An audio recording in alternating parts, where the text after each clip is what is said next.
Kaya pala ganito ang naging resulta ng kapalaran ko. Kasi alam ng Diyos na kaya ko. Sa edad kong to, napagod na akong magmadali.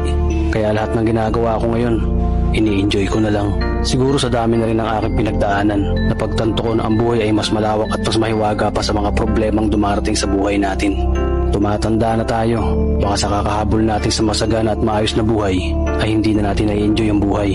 Baka nabubuhay na lang tayo dahil nape-pressure tayo sa sasabihin ng ibang tao. Marami na rin akong mga naging maling desisyon sa buhay, pero lahat yun nagsilbing aral sa akin at natuto ako sa mga pagkakamali ko. May mga taong sobra nating mamahalin at bibigyan ng halaga, pero ibabalik lang sa atin ay kabiguan at matinding trauma.